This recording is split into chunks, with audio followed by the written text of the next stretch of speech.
దేవునికి మహిమ కలుగును గాక. దేవునికి స్తోత్రం.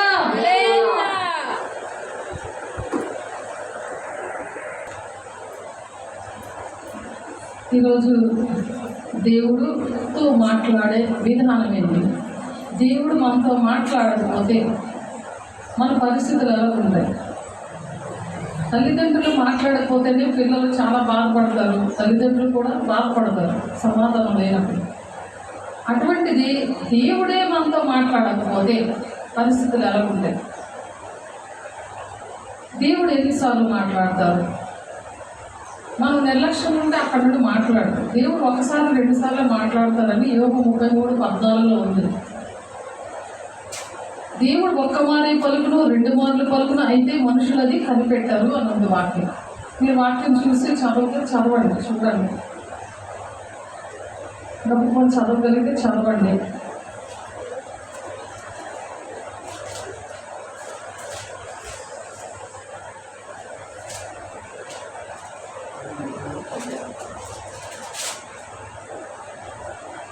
పదకొండవ వచనంలో చదువుదాము. ఆయన నా కాళ్ళను బొండలో బిగించుచున్నాడు. ఆయన నా కాళ్ళను బొండలో బిగించుచున్నాడు. నా త్రోవలన్నిటినీ కనిపెట్టుచున్నాడని నువ్వు అనుచున్నావు. నా త్రోవలన్నిటినీ కనిపెట్టుచున్నాడని నీవు అనుచున్నావు. ఈ విషయంలో నీవు న్యాయం కనిపెట్టలేదు. ఈ విషయంలో నీవు నా న్యాయం కనిపెట్టలేదు. నేను నీకు ప్రత్యుత్తరం చెప్పేదను. ఎందుకు దేవుడు ఇలా మాటలు చెప్తున్నారంటే, ఆయన నా కాళ్ళకి బొండాలు బిగించాడు అని అంటే ఎటున్నా సరే సక్సెస్ అవ్వట్లేదు కదా. అంటే ఎటున్నా సరే శోధన ఎదురవుతుంది, ఏది చేసినా సరే ఫలించట్లేదు. కాబట్టి ఆ విధంగా ప్రార్థన అనేది అలాగే చేస్తున్నారు. నా త్రోవలన్నింటినీ కనిపెట్టుచున్నాడని నీవు అనుచున్నావు. మా దేవుడు నాకు అన్నీ తెలిసి ఉండే నా దేవుడు ఎందుకు ఇలా చేస్తున్నాడు? నా త్రోవలు నీవు కనిపెడుతున్నావు. అదే కదా రాసింది. నువ్వు కూడా బైబిల్ తీసుకోమ్మా, స్పీడ్గా చదవండి. మీరు చదువుతుంటే వాక్యం వేగం వెళ్తుంది. మీరు కూడా ఏంటంటే వాక్యం చదువుతున్నప్పుడు వాక్యం మీద దేవుడు మీ ఒంటిలో షింక్ అవుతాడు. మీరు చదవకుండా చూసేవారిగా ఉన్నారనుకో, అది చూసి విని చూస్తే మనం తినాం కదా, తింటేనే కదా ఒంట్లోకి వెళ్తుంది. అలాగే మనం చదివితే మన ఒంట్లోకి వెళ్తుంది వాక్యం అనే దేవుడు. మిమ్మల్ని ఆ వాక్యం అనే దేవుడు మన పాదముల దీపము, మన త్రోవ వెలుగుగా ఉండి అది మార్గాలు సరళం చేస్తుంది. ఆ బంధకాలను విడుదలిస్తారు.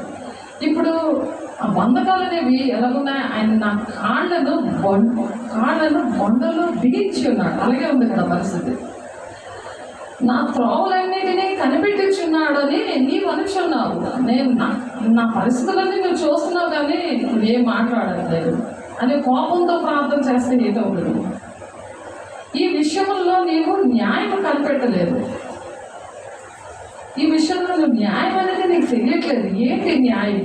ఏంటి నువ్వు తప్పు చేసినందువల్ల? ఏంటి దేవునికి ఇష్టం లేని మరి అనేకమైన బాధకులు దగ్గరికి తిరగడం వల్ల విగ్రహారాధన అనే పాపం అనేది 3-4 తరాల వరకు తండ్రి దోషం కుమారుల మీద రప్పిస్తుందని మరి నిర్గమకాండము 3వ అధ్యాయము 20వ వచనంలో ఉంటుంది. చూడండి, ఆ పాపములు ఏలుబడి చేస్తున్నప్పుడు ఇక్కడ యోబు 33:12 ఉన్న విషయము, ఈ విషయంలో నీవు న్యాయం కనిపెట్టలేదు అంటే ఏంటి ఆ న్యాయం? అంటే విగ్రహారాధన అనేది అది తండ్రుల దోషం కుమారుల మీద రప్పిస్తుందని 3-4 తరాల వరకు ఉంది. అక్కడ ఉన్నాం కదా 10 ఆజ్ఞల్లో, తెలుసు కదా. అది నన్ను ప్రేమించే వారిని అంటే నా ఆజ్ఞలు గైకొని నన్ను ప్రేమించే వారిని నేను 1000 తరాల వరకు దీవిస్తాను. ప్రేమించేవారు అంటే నా ఆజ్ఞలు గైకున్న వారినే నన్ను ప్రేమించేవారని ఉంది యోహాను పత్రికలో. 1 యోహాను 3వ అధ్యాయం పత్రికలో ఉంటుంది. అది నా ఆజ్ఞలు గైకున్న వారు నన్ను ప్రేమించేవారు అని ఉంది. ఇప్పుడు నా ఆజ్ఞలు గైకొని నన్ను ప్రేమించేవారు 1000 తరాల వరకు దీవెన పోయి 3-4 తరాల వరకు శాపం, అది 3-4 తరాల వరకు వస్తుందన్న విషయానికి వచ్చేస్తున్నారు. ఈ విషయము మీరు గమనించట్లేదు అని ఇప్పుడు యోబు 33వ అధ్యాయము బొండముల్లో బిగించి ఉన్నాడు అని అంటే దాని అర్థం అది నా త్రోవలన్నింటినీ కనిపెట్టుచున్నాడని నీవు అనుచున్నావు. నువ్వు అనుకుంటున్నావు నా త్రోవలని, నా పరిస్థితి అయితే నువ్వు చూస్తున్నావు కానీ నా కోసం నువ్వు న్యాయం చేయట్లేదు, నన్ను పట్టించుకోవట్లేదు, నా పరిస్థితి ఏంటి అని అడుగుతున్నావు. ఈ విషయంలో నీవు న్యాయం కనిపెట్టలేదు. న్యాయం ఏంటి? విగ్రహారాధన పాపములు నీకు రాకుండా మార్గం ఉంది దానికి. అది రాకుండా మార్గం ఉంది, అది చూద్దాం. మొదటి యోహాను పత్రిక చూద్దాము.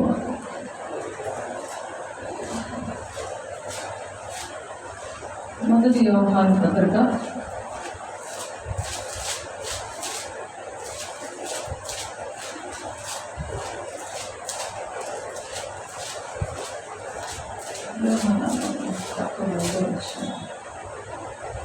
5వ అధ్యాయం అనుకుంటాను, చూద్దామని.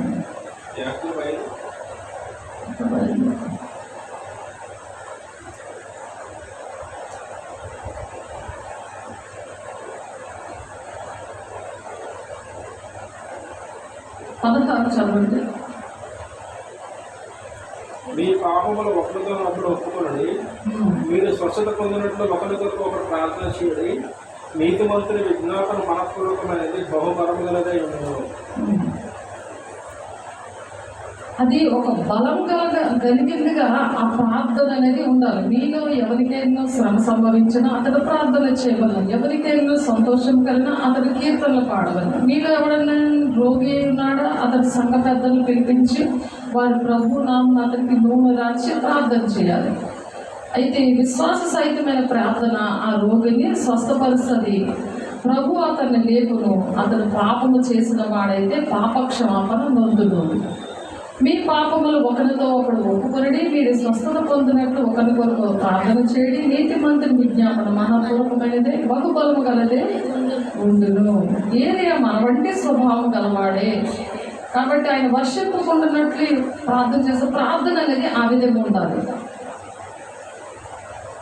ప్రార్థన అలాగా ఉన్నప్పుడు దేవుడు భద్రపరుస్తాడు అన్నమాట. ప్రార్థన ముందు పరిశుద్ధత అనేది ఉన్నప్పుడు ప్రార్థన ఆ విధంగా వెళ్తుంది.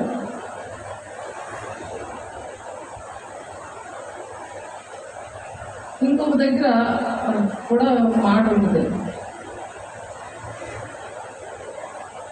18వ వచనం, మొదటి యోహాను 3వ అధ్యాయం 18వ వచనం.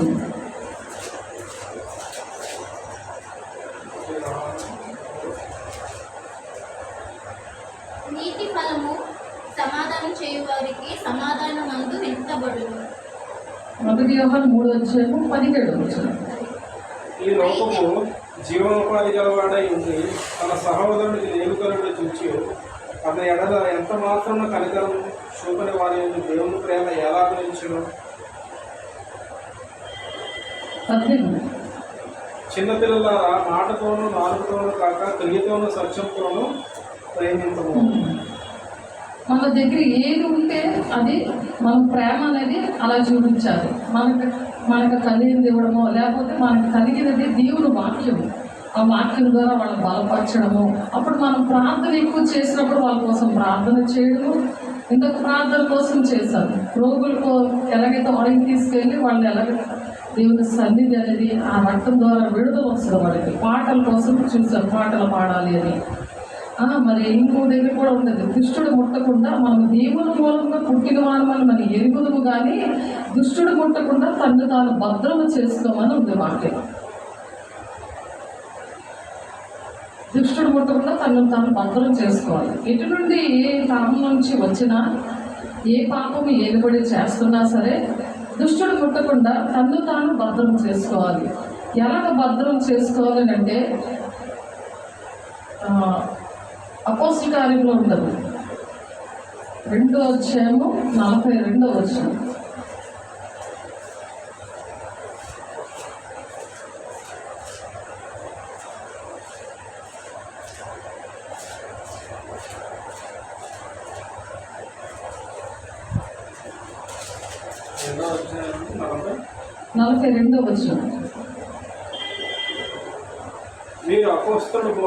అపోస్తల బోధ. ఎందుకంటే ఆ బోధ దేవుడు ఆదిమ సంఘములో ఆయన నేర్పించిన బోధ. అది మీరు అపోస్తల బోధ ఎందులో సహవాసం అంటే సేవకులతో దేవుని పిల్లలు అంటే విశ్వాసులు శిష్యులతో సహవాసంలో ఉంటారు, ఒక కుటుంబంలాగా. రొట్టె విధించడం అంటే వాక్యం అన్నమాట. ఆయన శరీరధారియే మన మధ్య నివసిస్తున్నాడు అని ఉంది. యోహాను సువార్త 1వ అధ్యాయము 20వ వచనము ఆ దగ్గరలో ఉన్నది. ఆయన శరీరధారి, వాక్యమే దేవుడే ఉన్నాడు, ఆయన శరీరధారియే మన మధ్య నివసిస్తున్నాడు. అంటే శరీరము రక్తం అనేది భౌతికంగా మనం తీసుకుంటాము, వాక్యమును కలిగి ఉండడమే వేసే శరీరము రక్తము తీసుకోవడం. వాక్యం మెయిన్ అనమాట. ఆయన శరీరము, ఆయన రక్తము, వాక్యమే అన్న దేవుడు. ఆయన పిల్లలుగా ఆ శరీరం రక్తం తీసుకొని ఆ వాక్యం అనే దేవుడు మనం కలిగి ఉండాలన్నమాట. ప్రార్థన చేయడం అది ఎడతెగక ఎప్పుడు కూడా పనులు చేసుకుంటున్నా, పడుకుంటున్నా, మరి ఖాళీ టైం ఉన్నా సరే ఎప్పుడు కూడా ప్రార్థన, సహవాసము, రొట్టె విడిచిటని ఎడతెగక ఉండాలి. అప్పుడు ఏం జరుగుతుందో 43వ వచనంలో ఉంది అక్కడ. అప్పుడు ప్రతి వానికి భయం కలిగేది, ప్రతి వానికి కూడా భయం కలిగిందంట. మరియు అనేక మహత్కార్యములను సూచకులను అపోస్తలుల ద్వారా జరిగింది. అది ఎలా వాడుకుంటారు? ఇప్పుడు అపోస్తల బోధలో ఉన్నప్పుడు అపోస్తలు ఏం చేశారు? స్వస్థతలు, దెయ్యములు వెళ్ళగొట్టడం, చెడుపులు, ఇవన్నీ కూడా వాళ్ళకి దెయ్యములు వెళ్ళగొడ పౌలు ఏం పనులు చేశారు? పేతురు నీడ పడితే ఎలాగ స్వస్థతలు వచ్చాయి, అటువంటి పరిస్థితులు వస్తాయి. అలాగ రావాలి అంటే ఏం చేయాలి? 1 యోహాను 5వ అధ్యాయం 17వ వచనంలో దేవుని మూలముగా పుట్టిన వాడెవడను పాపము చేయడని ఎరుగుదుము, దేవుని మూలముగా పుట్టినవాడు కన్ను భద్రము చేసుకున్న కనుక దుష్టుడు వానిని ముట్టడు. దుష్టుడు ముడుతున్నాడు అంటే నిద్ర వస్తుంది, సోమతం వస్తుంది, బద్ధకం వస్తుంది, అబద్ధాలు వస్తాయి, నిర్లక్ష్యం వస్తుంది. ఇవన్నీ దుష్టుడు చేస్తున్నారు. దుష్టుడు ఎలాక్ట్గా ఉండడు కదా, సోమపూర్లో పడుకోబెడతాడు. ఏవేవో ఆలోచనలు, అవిశ్వాసము ఇవన్నీ వస్తాయి. నాకు జరుగుతుందా, ఎందుకు దేవుడు చూడట్లేదు, దేవుడి మీద తిరగబడే పరిస్థితులు వస్తాయి. 1 కొరింథీ 11వ అధ్యాయంలో కూడా ఒక మాట ఉంటుంది, 23వ వచనంలో చూడండి. 1 కొరింథీ 11వ అధ్యాయము 23వ వచనంలో మాట ఉంటుంది. నేను మీకు అప్పగించిన దానిని ప్రభువును పొందుతని, ప్రభువైన యేసు తాను అప్పగింపబడిన రాత్రి ఒక రొట్టెను ఎత్తుకొని కృతజ్ఞతాస్తుతులు చెల్లించి దాన్ని విడిచి, మీ కొరకైన నా శరీరము నన్ను జ్ఞాపకం చేసుకున్నట్టుగా దీన్ని చేయడం చెప్పింది. అది ఎందుకంటే దేవుణ్ణి జ్ఞాపకం చేసుకోవడం నెలకు ఒకసారి కాదు, నన్ను జ్ఞాపకం చేసుకుంటే దీన్ని చేయాలి అంటే అక్కడ అపోస్తలుల 2:42లో ఎడతెగక అని ఉంది. ఇక్కడ నన్ను జ్ఞాపకం చేసుకుంటే దీన్ని చేయాలి అని చెప్తున్నారు. గమనించారా? వాక్యానికి విరుద్ధంగా మనం ఆడకూడదు కదా, ఆజ్ఞాపికరమైన పాపం కదా, పాపానికి జీతం మరణం. అది ఎక్కడ తీసుకెళ్తుంది? నరకానికి తీసుకెళ్తుంది. అవును కదా? ఇవి బంధకాలు అన్నమాట. అక్కడ 20 ఇంకొకటి అక్కడ కూడా ఉంటుంది. ఆ ప్రకారమే భోజనం పిమ్మట ఆయన పాత్రను ఎత్తుకొని, ఈ పాత్ర నా రక్తం వల్ల కొత్త నిబంధన, మీరు దీనిలో త్రాగునప్పుడల్లా నన్ను జ్ఞాపకం చేసుకుంటే దీన్ని చేయడని చెప్పాను. కాబట్టి నా శరీరం నన్ను 24వ వచనంలో ఉంది, 25వ వచనంలో ఉంది. వేసే శరీరము రక్తము నన్ను జ్ఞాపకం చేసుకుంటే దీన్ని చేయడని చెప్తుంది. 23వ వచనం ఎందుకు తీసుకోవాలి అని అంటే, మీరు ఈ రొట్టెని తిని ఈ పాత్రలోని త్రాగినప్పుడు ఎలా ప్రభువు వచ్చే వరకు ఆయన మరణమును ప్రచురించెదరు. ప్రభువు వచ్చే వరకు కూడా నువ్వు ఉద్యోగమే చేస్తావో, ఇంట్లోనే కూర్చుంటావో, ఏం చేస్తావో అది ఇక్కడ లేదు, ఉందా? అది ఇక్కడ చిన్న పెద్ద ఆడ మగ పిల్లలు అన్ని ఏమైనా ఉందా ఇక్కడ? ఆయన మరణాన్ని ప్రతి ఒక్కరు ప్రచురణ చేయాలి. దానికి క్వాలిటీస్ ఏంటి, దానికి అర్హతలు ఏంటి? నీతిగా ఉంటే నీతిగా వాక్యము, సత్యవాక్యము మనం సరిగా మనం ఉపదేశించాలి, నేర్చుకోవాలి. ఆ వాక్యాన్ని కలిగి మనం అలాగ ప్రకటించాలి. కాబట్టి ప్రతి మనుషుడు తను పరీక్షించుకొనవలెను, అలాగ చేశారు. తిని ఆ పాత్రలోని త్రాగవలెను. ప్రభు శరీరాన్ని వివేచింపక తిని త్రాగువాడు తనకు శిక్షావేది కలుగుడికే తిని త్రాగుచున్నాడు. నిర్లక్ష్యంగా తిని త్రాగకూడదు. నెలకు ఒకసారి తీసుకోమని ఎక్కడ వాక్యం లేదు. నేను కూడా చిన్నప్పుడు నేను అలాగే తీసుకున్నాను. కానీ దేవుడి దగ్గర నాకు భక్తి నేర్పించేసేయాలి. ఇది భక్తి అయితే అర్థం అవ్వట్లేదు, ఏది నాకు న్యాయం జరగట్లేదు, ఎంత ఫాస్టింగ్ ఉన్నా, ఎంత ప్రేయర్ చేసినా, ఏది నీతో మాట్లాడే అనుభవం లేదా అని ఏడ్చినప్పుడు దేవుడు నాకు నేర్పించాడు. మనుషులు నేర్పించింది కాదు, ఇది దేవుడు నాకు నేర్పించారు. నాకు ఇవన్నీ కూడా అటువంటి పిల్లలు పాడవకుండా నా జీవితం నేను అంకితం ఇస్తున్నానయ్యా అని చెప్పి, మాకు అన్నీ తెలుసండి, మాకు మీరు ఎందుకు బోధిస్తారు, దేవుడు అంటే తెలియని వాళ్ళకి బోధించండి అని చాలామంది చెప్తూ ఉంటారు. వాళ్ళకి తెలియదు.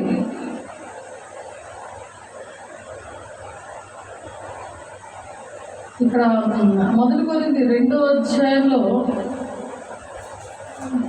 14 వచనం చూస్తే, 14 కాదు, ఇక్కడ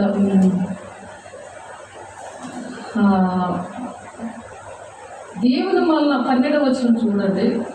దేవుని వలన మనకు దయచేయబడిన వాటిని తెలుసుకొనుటకే మనం లౌకికాత్మను కాక దేవుని యొద్ద నుండి వచ్చే ఆత్మను పొంది ఉన్నాము. దేవుని దగ్గర నుండి వచ్చిన ఆత్మ ఏంటి చేస్తుందంటే, వాక్యం ఎలా ఉందో అలాగే నడుస్తుంది, నడిపిస్తుంది. లౌకిక ఆత్మ అంటే ఇది లోకంలో ఉంటారు. అది మనుష్య జ్ఞానం నేర్పమాటంతో కాక ఆత్మ సంబంధమైన సంగతులను ఆత్మ సంబంధమైన సంగతులతో సరిచూచుచు ఆత్మ నేర్పు మాటలతో వీటిని గురించి మేము బోధించుచున్నాము. పౌలు ఇలా చెప్తున్నారు, ఇవే బోధించాలి కానీ మనం విశ్వచన బోధ చేయకూడదు. ప్రకృతి సంబంధమైన మనుషుడు దేవుని ఆత్మ విషయంలో అంగీకరింపడు. అవి అతనికి వెరితరుగా ఉన్నవి, అవి ఆత్మానుభవం చేతనే వివేచింపదగును కనుక అతడు వాటిని గ్రహింపజాలడు. మనం చెప్పినా గ్రహించరు, వినరు, అవిధేయత చూపిస్తారు. ఆత్మ సంబంధమైన వాడు అన్నిటినీ వివేచించడు కానీ అతడు ఎవరి చేతను వివేచింపబడడు. వాళ్ళకి ఏం పేరు లేవక్కర్లేదు అంటారు. దేవుడు ఏం చెప్పారో అదే నేను చెప్తాను. నాకు ఏం పేరు పెట్టగలను అంటే నాకు మహిమ, మనకేం మహిమ వద్దు, మనకేం చేయకూడదు కదా, పెద్దరికాలు ఏం అవసరం లేదు. దేవుడు ఏం చెప్తున్నారో అదే చెప్తున్నారో అది పౌలు భక్తుడు చెప్తున్నాడు. ప్రభు మనస్సు ఎరిగి ఆయనకు బోధింపగలవాడు ఎవడు? మనమైతే క్రీస్తు మనసు కలిగిన వారము. దేవుని మనసు కలిగి ఉన్న వారు తగ్గించుకొని ఉంటారు, దేవుని మనసులో ఉంటారు. కాబట్టి 9వ వచనంలో ఏంటంటే, ఇందుకు గురించి దేవుడు తను ప్రేమించేవారి కొరకు ఏమి సిద్ధపరచునో అవి కంటికి కనబడలేదు, చెవికి వినబడలేదు, మనుషుల హృదయం గోచరం కాలేదు అని వ్రాయబడి ఉన్నది. మనకైతే దేవుడు వాటిని తన ఆత్మ వల్ల బయలుపరుచున్నాడు. ఆత్మ అన్నిటినీ దేవుని మర్మములను కూడా పరిశోధించుచున్నాడు. ఒక మనుష్యుని సంగతులు అతనిలో ఉన్న మనుష్యాత్మే కానీ మనుషుల్లో మరి ఎవరికి తెలియదు. అలాగే దేవుని సంగతులు దేవుని ఆత్మకే కానీ మరి ఎవరికి తెలియవు. ఇవి ఆత్మ సంబంధమైన మాటలు కాబట్టి మనుష్యాత్మకు అర్థమవు, లౌకికాత్మకు అర్థమవు, ప్రకృతి సంబంధమైన ఆత్మకి అర్థమవు. వాళ్ళు అంగీకరించారు, వినరు. వాళ్ళని ఎవరు కూడా పట్టించుకోరు కూడా. అది కూడా ఇక్కడ ఉంది కదా.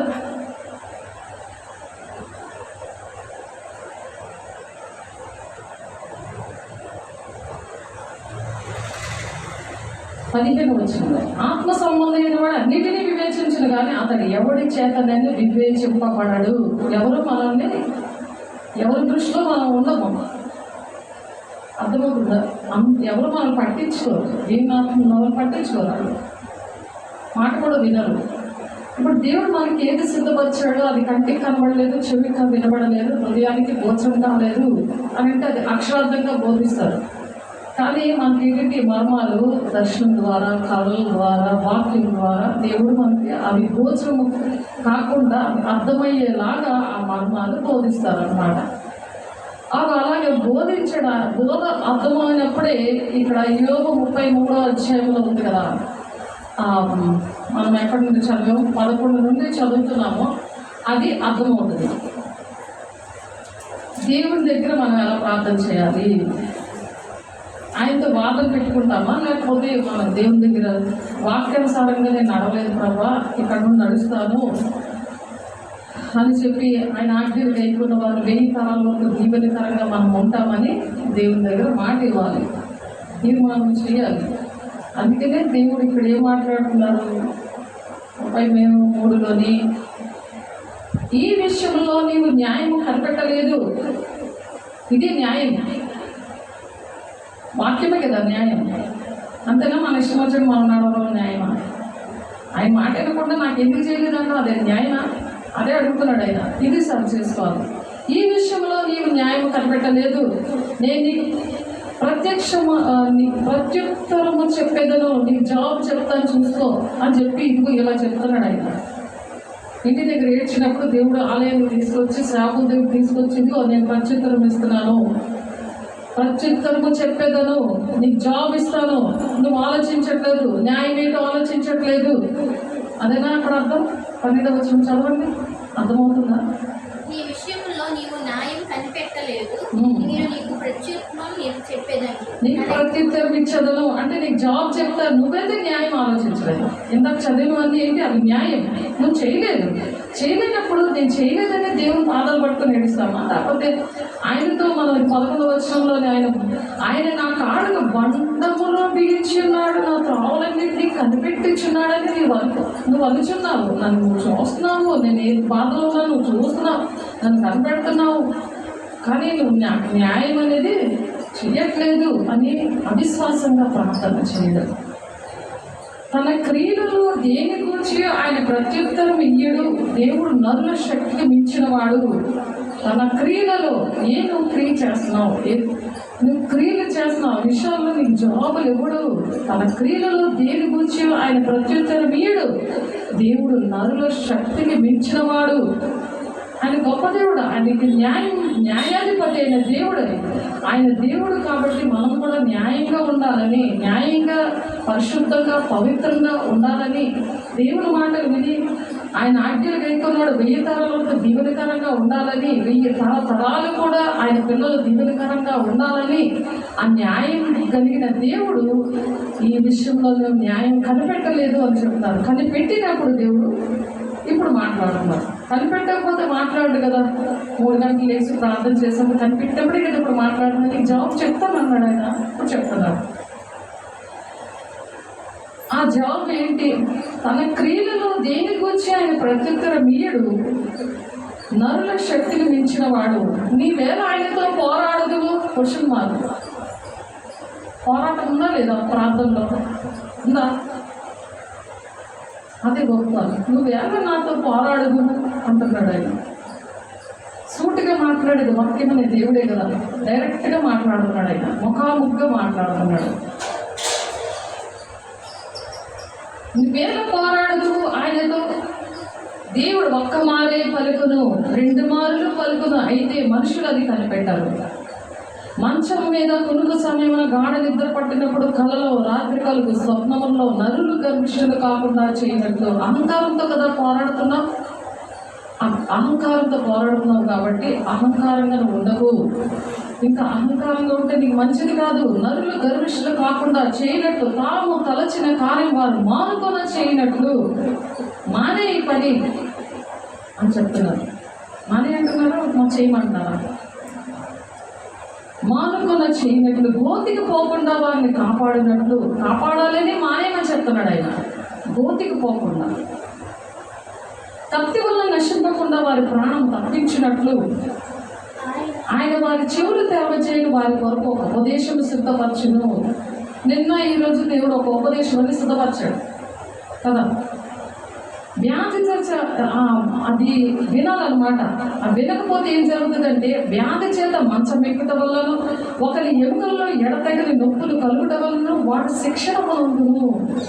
ఎడతెగని నొప్పులు వచ్చేస్తుంటాయి బెడ్ మీద.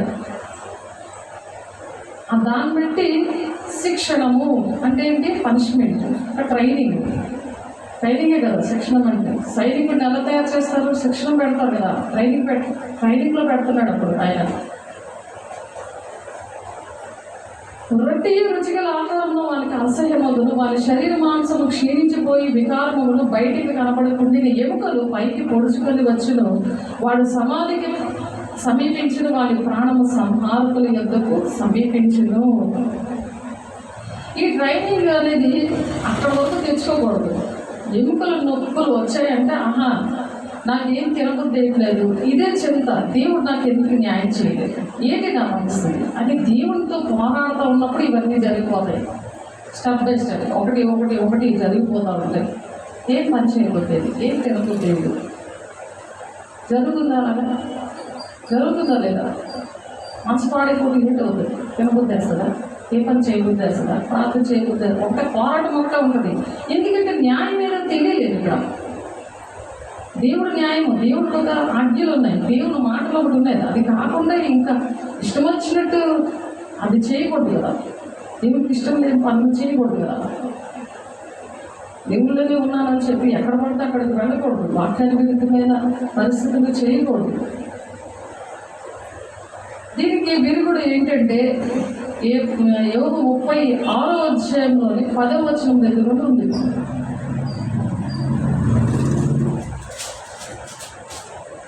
యోబు 36వ అధ్యాయం. ఉపదేశం వినుటకే వారి చెవులు తెరవజేయను, పాపం విడిచి వెంటనే ఆజ్ఞ ఇచ్చును. అది ఉపదేశము వినుటకే వారి చెవులు తెరవజేసాడు ఆయన. ఆజ్ఞాతిక్రమమే పాపము. ఆ పాపము విడిచి రమ్మనంటే దేవుని మాటలు వినకుండా ఇంకొక మాటలు వినడం, అటువంటి దగ్గర నేర్చుకోవడం. అవి ఏ ఆత్మలో పరీక్షించకుండా అనేకమైన ఆత్మలు బయలుదేరి ఉన్నాయని మొదటి యోహాను 4వ అధ్యాయం 1వ వచనంలో ఉంది. అవి మీరు పరీక్షించుకోండి అంటున్నాడు. అది పరీక్షించుకోకుండా చదువు. మొదటి యోహాను 4వ అధ్యాయం 1వ వచనం. ఉపదేశం విందుకే వారి చెవులు తెరవ చేస్తున్నాడు, పాపం విడిచి రండని ఆజ్ఞయిస్తున్నాడు. చదవండి. మొదటి యోహాను పత్రిక 4వ అధ్యాయం 1వ వచనం. ప్రియులారా, అనేకులైన అబద్ధ ప్రవక్తలు లోకంలోనికి బయలు వెళ్ళి ఉన్నారు కనుక ప్రతి ఆత్మ నమ్మక ఆయా ఆత్మలు దేవుని సంబంధమైనవో కావో పరీక్షించుడి. యేసుక్రీస్తు శరీరధారే వచ్చినని ఏ ఆత్మ ఒప్పుకోనునో అది దేవుని సంబంధమైనది.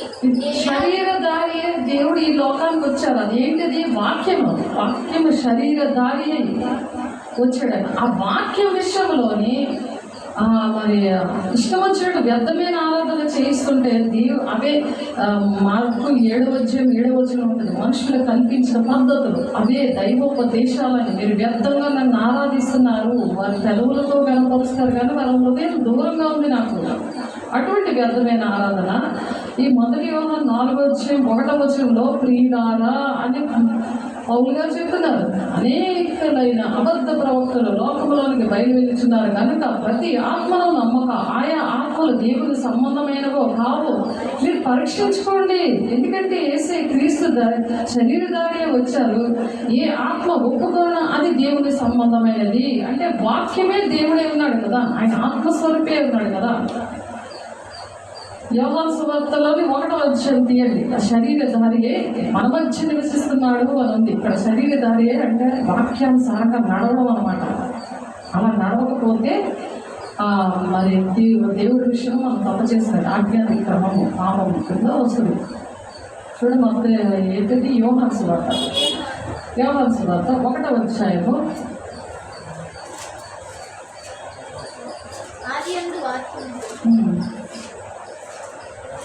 ఆదియందు వాక్యం ఉండను, వాక్యం దేవుని యొద్ద ఉండెను, వాక్యం దేవుడై ఉండేను. ఆదియందు దేవుని యొద్ద ఉండేను. సమస్తం ఆయన మూలంగా కలిగినది ఏదియో ఆయన లేకుండా కలగలేదు. ఆయనలో జీవం ఉండేను, ఆ జీవం మనుషులకు వెలుగై ఉండేను. ఆ వెలుగు చీకటిలో ప్రకాశించుచున్నది, కానీ చీకటి దాన్ని గ్రహింపకుండేను. అది గ్రహించకుండా ఉండి ఏదో మాటలు చెప్పేస్తే అది కుదురుతుంది. అది దేవుని మాటలు అనేవి ఆజ్ఞలు కదా. ఆజ్ఞాతిక్రమం పాపం అని ఉంది కదా. ఇప్పుడు ఆజ్ఞలు గైకోనం లేనప్పుడు ఇప్పుడు 12 ఆయన ఈ విషయాలు చెప్పడానికి 11వ వచనం ఉంది. ఆయన తన స్వకీయతకు వచ్చను, ఆయన స్వకీయత ఆయనను అంగీకరించలేదు. తనని అందరు అంగీకరించిన వారందరికీ అనగా తన నామమందు విశ్వాసం వచ్చే వారికి దేవుని పిల్లల అభిటకు ఆయన అధికారం ఇచ్చాడు. అధికారం అనుగ్రహించిన వారు దేవుని వల్ల పుట్టిన వారే కానీ రక్తం వల్ల అయినా శరీరేచ్ఛల వల్ల మనసేచ్ఛ వల్ల పుట్టిన వారు కాదు. ఆ వాక్యము శరీరధారియే. ఇంకొకటి మనం చదువుకున్నాం కదా, మొదటి యోహాను 4వ అధ్యాయంలో చదివామా? శరీరధారియే. ఎంతమంది ఒప్పుకుంటారో ఆయన శరీరధారి వచ్చాడు. ఏ శరీరధారియా? ఆ వాక్యము, సత్యవాక్యము, అపోస్తుల బోధ, వ్యర్థమైన ఆరాధన కాదు. ఆయా ఆత్మలు బయలుదేరుకుని పరీక్షించుకోనంటే ఇదే. ఆ వాక్యము శరీరధారియే కృపాసత్య సంపూర్ణుడుగా మన మధ్య నివసించను. అతడు తండ్రి వల్ల కలిగిన అద్వితీయ కుమారుని మహిమ వలె మనం ఆయన మహిమను కనుగొంటిమి. ఇది ఆయన సాక్ష్యం కదా. అంతేనా? అర్థమైంది మీకు? అది సరి చేసుకోవాలి, అది మనం అర్థం చేసుకోవాలి. దాని కింద వచనం ఉంది, 1 యోహాను 4వ అధ్యాయం. 1 యోహాను 4వ అధ్యాయము మనం చదువుతున్నాం కదా.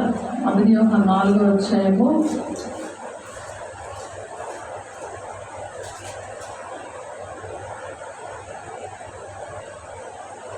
2వ వచనంలో చదవండి. యేసుక్రీస్తు శరీరధారి వచ్చినని ఏ ఆత్మ ఒప్పుకొనెనో అది దేవుని సంబంధమైనది. ఏ సత్యమైన వాక్యం, సత్యమైన వాక్యం. అపోస్తల బోధలో పడింది అదేంటంటే యేసుక్రీస్తు శరీరధారిగా వచ్చాడు. 14వ వచనంలో ఉంది, బాగా గుర్తుపెట్టుకోవాలి. యోహాను సువార్త 1వ అధ్యాయము 14వ వచనం ఉంది, ఆయన శరీరధారియే మన మధ్యన నివసిస్తున్నాడు. ఆ శరీరమే ఇక్కడ ఉంది. 2వ వచనం, 1 యోహాను 4వ అధ్యాయం 2వ వచనంలో యేసుక్రీస్తు శరీరధారి వచ్చినని ఏ ఆత్మ ఒప్పుకొని అది దేవుని సంబంధమైనది. ఏ ఆత్మ యేసు ఒప్పుకొనదో అది దేవుని సంబంధమైతే కాదు. దీన్ని బట్టి దేవుని ఆత్మను మీరెరుగుదురు. క్రీస్తు విరోధి ఆత్మ వచ్చినని మీరు విన్న సంగతి ఇదే. ఇదేంటంటే దేవునికి విరోధి అయిన ఆత్మలు బయలుదేరున్నాయి. అవి ఏ ఆత్మలు మీరు పరీక్షించుకోండి అని పౌలు గారు చెప్తున్నారు. పరీక్షిస్తున్నారా? పరీక్షించలేదు కదా. ఈ బొండంలో బిగించబడితే వరకు పరీక్షించలేదు. నువ్వు న్యాయం విచారించలేదు. నేను నీతో ప్రత్యక్షంగా మాట్లాడతాను నువ్వు అని చెప్పి మాట్లాడుతున్నావు. నిజమే కాదు? నిజమేనా? మనం అది హృదయంలో భద్రపరచుకోవాలి. పందుల మధ్య మిక్షాలు వేస్తే అది తొక్కి చీల్చేస్తాయని వాక్యం ఉంది. కాబట్టి ఎక్కడ దేవుడు మాట్లాడతారో అక్కడ మాట్లాడదాం. మనం సిద్ధంగా ఉండాలి. వాక్యాన్ని హృదయంలో భద్రపరచుకోవాలి. ఎవరికి చెప్పాలో అలాగే చెప్పాలి, కానీ అందరికీ చెప్పేది కాదు ఇది. చిన్నపిల్లలారా మీరు దేవుని సంబంధులు, మీలో ఉన్నవాడు లోకంలో ఉన్నవాడి కంటే గొప్పవాడు కనుక మీరు వారిని జయించి ఉన్నారు. వారు లోక సంబంధులు కనుక లోక సంబంధులైనట్టు మాట్లాడదురు. లోకము వారి మాట వినును. లోక సంబంధులైన మాటలు చాలా మందికి ఇష్టముండి శరీరానుసారంగా నీకు పెళ్లి బేగా అయిపోతుంది, దేవుడిని నమ్ముకో, నీకు ఉద్యోగం వచ్చేస్తుంది, చక్కగా నమ్ముకుంటే నీకు దేవుడు అన్ని కార్యాలు చేస్తాడు అని లోక సంబంధంగా చెప్పి అలాగా దేవునికి సువార్త చేసినప్పుడు వాళ్ళు అలాగా ఏదో ఒకటి చేసి అలాగా లోక సంబంధంగా ఉంది. అలాగా సాధన కూడా అన్నీ ఇస్తారు, ఇవ్వట్లేదా? అలా పొందుకుంటే మంచిదా? దేవుడు ఇస్తాడని దేవుడి మీద ఆధారపడ్డ మంచిదా? శరీరధారి వచ్చాడంటే ఆయన వాక్యాలు ప్రకటించాలి. ఒక అక్షరం కలిగి వాటి కూడా వెంటనే తెగుళ్ళన్నీ వస్తాయని ప్రకటన 22వ అధ్యాయం 18, 19 వచనంలో ఉంది. తెగుళ్ళు వస్తాయి, జీవగ్రంథంలో పేరు ఉండదు. యాకోబు 3:1 కూడా ఉంది. అటువంటి బోధ చేస్తే వాళ్ళ కఠినమైన తీర్పు ఉంటుంది. ఇప్పుడేం ఉండదు, కఠినమైన తీర్పు ఉంటుంది. ఆ తీర్పు ఏంటంటే ప్రకటన 6వ అధ్యాయంలో ఉంది. వాళ్ళకి ఆ తీర్పు జరగకముందే ప్రకటన 2వ అధ్యాయం 3వ అధ్యాయంలోని వాళ్ళకి ఆ సంఘములకు ఆత్మ చెప్పుచున్న మాట చెవి గలవాడు వినుగాక అని చెప్పి సంఘాలకి యోహాను గారు దర్శనంలోని యోహాను గారి పద్మాసు దీపంలో అపోస్తులైన యోహానికి పద్మాసు దీపంలో లేఖలు రాయమని చెప్తే ఆ 2-3 అధ్యాయాలు కఠినంగా మనం చదివితే అందులో ఉన్నాయి. కానీ వాళ్ళు వినలేదు. వినకపోతే తీర్పులో నిలబడతాడు. ప్రకటన 6వ అధ్యాయంలో మనం అందులో ఉండకూడదు. ప్రకటన 7వ అధ్యాయంలో 144,000 మంది ఉన్నారు, కోత కోయబడిన వారు. సియోన్ అంటే దేవుడు ఉన్న స్థలం అది. ఆ సియోన్కి మనం చేరాలి, అనేక మందిని చేర్చాలి, కోత కోయబడిన వారిగా ఉండాలి.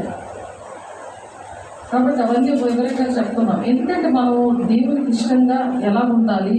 చిన్నపిల్లలారా మీరు దేవుని సంబంధులు, మీలో ఉన్నవాడు లోకంలో ఉన్న వాళ్ళ కంటే గొప్పవాడు కనుక మీరు వారిని జయించున్నారు. వారు లోక సంబంధులు కనుక లోక సంబంధులైనట్లు మాట్లాడుదురు. లోకము వారి మాట వినును. అందుకే జనాలు ఎక్కువ ఉంటారు. 6 లక్షల జనాభా నడిపిస్తున్న నీకోదేనికి విషయం తెలియలేదు. నీటి మూలంగా ఆత్మ మూలంగా జన్మిస్తేనే కానీ దేవుడి రాజ్యంలో ప్రవేశం లేదన్న విషయం చెప్తుంటే ముసలివాడు తల్లి గర్భంలో దూరి మరలా జన్మిస్తాడా అని ఉంటుంది. యోహాను సువార్త 3వ వచనంలో తెలుసు కదా. ఎందుకంటే వారి లోకసం అంతమంది జనాభా నడిపిస్తున్న మనిషికి తెలియలేదు, అటువంటి సేవకుడికి తెలియలేదు ఈ విషయాలు. నీకు తెలియదా ఇంతమందిని నడిపిస్తున్నావు? నీకు దేవుడు డైరెక్ట్గా ఏసై మాట్లాడినా సరే వినలేదు. ఎందుకు? లౌకిక ఆత్మ, మనుష్య ఆత్మ ఉంది వాళ్ళు, అపవిత్ర ఆత్మ ఉన్నందువల్ల వాళ్ళు వినలేకపోయారు. చిన్నపిల్లలారా మీరు దేవుని సంబంధం అంటాడు. అంటే వినే గుణం ఉన్న వాళ్ళది దేవుని సంబంధమైన మనసు. విధేయత చూపించి సరి చేసుకునే మనసు అనేది దేవుని పిల్లల మనసు. చిన్నపిల్లలు కొట్టేసిన వాళ్ళు వెంటనే మాట్లాడతారు కదా, వింటారా లేదా? అలాంటి మనసు, క్షమించమని అడిగే మనసు, సరి చేసుకునే మనసు. చిన్న పిల్లలారా చదవండి అన్నమాట. 4వ వచనం, 1 యోహాను 4వ అధ్యాయము 4వ వచనం. చిన్నపిల్లలారా మీరు దేవుని సంబంధం, మీలో ఉన్నవాడు లోకంలో ఉన్నవారి కంటే గొప్పవాడు కనుక మీరు వారిని జయించి ఉన్నారు.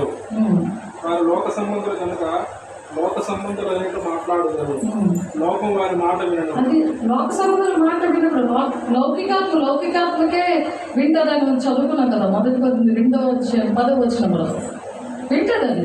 వింటున్నప్పుడు జనాలు పెరుగుతారా లేదా? అది విశాల మార్గం. జనాలు ఉంటారా లేదా? మనం జనాన్ని చూస్తామా, మనుషులు చూస్తామా, దేవుని చూస్తామా? దేవుని మాటలు కావాలి కదా మనకి.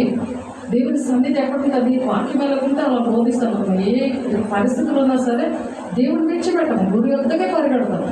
ఆయన పని చింతలు నెరవేర్చి దేవుని రాజ్యానికి వెళ్ళడానికే మేము ప్రయాసపడతాం. నా నిమిత్తం మీరు జన్లు మిమ్మల్ని నిందించినా హింసించినా చెడ్డ మాటలన్నా పలుకున్నప్పుడు మీరు ధన్యులు, సంతోషించి ఆనందించండి, పరలోకమందు మీ ఫలం అధికమగునని. అంటే 5వ అధ్యాయంలో ధన్యతల్లో ఉంది ఆ మాట. కొండ మీద ప్రసంగం కదా. ఎందుకంటే మరి మనం ధన్యులమే కాదా? రెండింతల ఆశీర్వాదం కదా. ఓర్చుకుంటామా లేకపోతే వాదిస్తామా? ఏసైతో పోరాడతామా? ఏసైతోటి మంచిది అది మనకి. మనము దేవుని సంబంధము, దేవుని ఎరిగిన వాడు మన మాట వినను. 6వ వచనం. దేవుని సంబంధి కానివాడు మన మాట వినడు. ఇందువలన మనం సత్యస్వరూపి ఆత్మ ఏదో, బ్రహ్మపచ్చ ఆత్మ ఏదో తెలుసుకొనిచున్నాం. ఇప్పుడు ఎన్ని ఆత్మలు చూసాం మనం? మనుష్యాత్మ, లౌకికాత్మ, అపవిత్రాత్మ, బ్రహ్మపచ్చాత్మ, సత్యస్వరూపైన ఆత్మ. ఏ ఆత్మను మనం అవలంబించాలి? సత్యస్వరూపైన ఆత్మ వచ్చినప్పుడు మిమ్మల్ని సర్వసత్యంలోకి నడిపిస్తుందని చెప్తున్నారు. కాబట్టి దేవుడు ఒక్క మారే పలుకుతాడు, 2 మార్లు పలుకుతాడు. మనుషులు అది కనిపెట్టరు. కనిపెట్టకపోతే ఎవరికి నష్టము? అందుకే హబక్కు 2వ అధ్యాయము 2వ వచనంలో చూద్దావా? హబక్కు 2వ అధ్యాయం 2వ వచనంలో దేవుడు అందుకే రాసుకోమన్నారు, కనిపెట్టరు. అది రాసుకోవాలి. ప్రతి విషయాన్ని మనం రాసుకుంటాం, గుర్తుపెట్టుకుంటాం. కానీ దుష్టుడు ఈ మాటలు ఎత్తుకుపోకుండా విత్తిన వెంటనే దుష్టుడు పక్కన ఎత్తుకుపోతాడని వాక్యం ఉంది కదా. విత్తనం అంటే వాక్యం. నాకు ఇలాగ సెలవిచ్చాను, చదువువాడు పరిగెత్తుతూ చదువు వీలగినట్టు నీవు ఆ దర్శన విషయం పలక మీద స్పష్టంగా వ్రాయము. ఆ దర్శన విషయం నిర్ణయకాలంలో జరుగును. సమాప్తం ఒకటికే ఆతురపడుచున్నది, అది తప్పక నెరవేరును. అది ఆలస్యంగా వచ్చినప్పుడు దాని కొరకు కనిపెట్టుము, అది తప్పక జరుగును, దాని చేయక వచ్చును. అది నెబుకద్నెజరు విషయంలోనే జరిగింది. చదువువాడు పరిగెత్తుతో చదువు వీలున్నట్టు ఆ దర్శన విషయం, దర్శనమైన కళైన దేవుడు మాట్లాడే విధానం అది. వాక్యమైన దేవుడు డైరెక్ట్గా మాట్లాడే విధానం అది. భాషలకు అర్థాలు చెప్పేవారు, ప్రవచనము, ఇవన్నీ దేవుడు మాట్లాడే విధానం. స్వరం ద్వారా మాట్లాడడం, ఇవన్నీ కూడా దేవుడు మాట్లాడే విధానం అది. అవి ఈ రోజుల్లో లేవండి, ఆనాడు జరిగేయండి అంటారు కొంతమంది. ఫిబ్రవరి 1వ అధ్యాయము 1వ వచనం. చాలామంది అంటారు, పేర్లు చెప్పం కానీ చూడండి, మన వాక్యం మన పేర్ల అవసరం ఎవరి కోసం మనం కాదు, కానీ దేవుని మహిమపరచాలి. మనం దేవుని రాజ్యానికి అనేక మంది తీసుకువెళ్ళాలి. అందరూ సంతోషంగా సమాధానంగా ఉండాలి.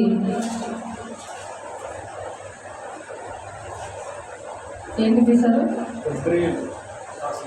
హెబ్రీయులకు రాసిన పత్రిక 1వ అధ్యాయం 1వ వచనం. పూర్వకాలం ముందు నానా సమూహలను నానా విధములుగా ప్రవక్తల ద్వారా మన పితరులతో మాట్లాడిన దేవుడు ఈ దినములు అంతమంది కుమారుల ద్వారా మనతో మాట్లాడాను. అది దేవుని పిల్లనా కాదా? నేను నా ద్వారా మీతో మాట్లాడుతున్నారా? మీరేం చేయాలి? మీరు దేవుని పిల్లలే కదా, విన్నారు కదా, అది రాసుకోమని చెప్తున్నారు కదా, రాసుకొని మీరు కూడా చెప్పాలి ఇంకొకరికి. ఆ పూర్వకాలం ముందు నానా సమయములలోనూ నానా విధములుగాను ప్రవక్తల ద్వారా మన పితరులతో మాట్లాడిన దేవుడు ఈ దినముల అంతమందు, అంతమే కదా ఇది. దేవుడు ద్వారం దగ్గరే ఉన్నాడు కదా, అంచె దినాలు ఉన్నాడు. ఈ దినముల యందు కుమారుని ద్వారా మనతో మాట్లాడెను. ఆయన కుమారుని సమస్తమునకును వారసులుగా నియమించను. ఆయన ద్వారా ప్రవచనములను నిర్మించను. ఇవి ప్రవచనాలు నెరవేర్పులోకి వచ్చాయి. నెరవేర్పు జరుగుతుందంటే నెరవేర్పు అనేది ఆదిమ ఓల్డ్ టెస్ట్మెంట్లో అన్నీ కూడా ప్రకటన గ్రంథాలు అన్నీ కూడా ఇవి ప్రవచనాలుగా ఉన్నాయి. ఆ ప్రవచనాలన్నీ కూడా నెరవేర్పులో నూతన బంధంలో నెరవేర్పు జరుగుతుంది. నెరవేర్పు అనేది కంప్లీట్ అయిపోతే దేవుడు వచ్చేస్తాడు. లేట్ చేయొచ్చా? మనం నిర్లక్ష్యంగా పడుకోవచ్చా? నెలకొకరికి ప్రార్థన చేయండి, ఎడతెక్క ప్రార్థన చేయండి. ఎందుకు చెప్తున్నారు అది అర్థం చేసుకోవాలి.